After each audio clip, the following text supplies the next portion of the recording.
Vous êtes dans quel état d'esprit par rapport à ce test de sens unique qui finalement est non concluant, donc vous devriez être content, ça s'arrête?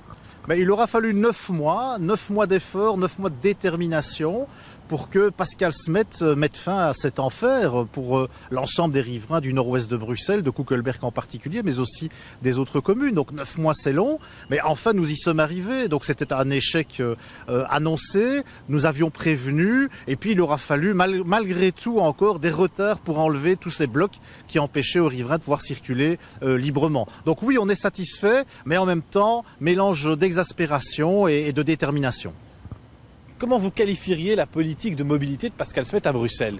Mais pour la mobilité, aujourd'hui, Pascal Smet fait plus partie du problème que de la solution.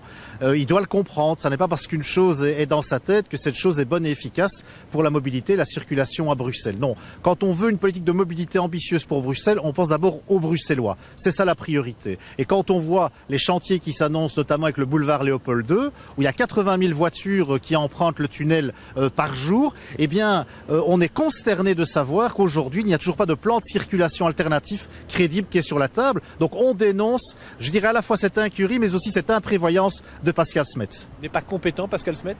C'est un mélange d'incompétence et d'imprévoyance. On le voit tous les jours. On le voit avec ce sens unique qui a été un enfer pour l'ensemble des habitants autour de la basilique, pour la circulation dans Bruxelles. Et puis surtout, on voit que sur le tunnel Léopold II, on n'a toujours aucune information sérieuse sur ce qu'il compte faire pour faire en sorte qu'il n'y ait pas des embouteillages tout au long de la journée pendant les travaux. Vous dites à propos du plan taxi, on voit que cet homme n'est pas socialiste, c'est dur ça. C'est un autre aspect, en effet, de la politique menée par Pascal Smet. Il fait le lit de Uber, qui est vraiment le paroxysme du capitalisme agressif, qui est en train de détruire tout un secteur économique. Eh bien, Pascal Smet fait tout pour leur servir la soupe. Là aussi, c'est inacceptable. Nous, on est du côté des travailleurs, des gens qui se lèvent tôt le matin, qui ont pour le moment, je parle des taximens, du mal à payer leurs factures, à boucler leur fin de mois.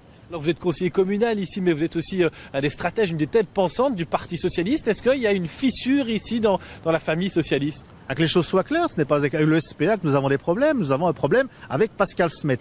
Mais il est temps que le SPA s'en rende compte et prenne aussi ses responsabilités.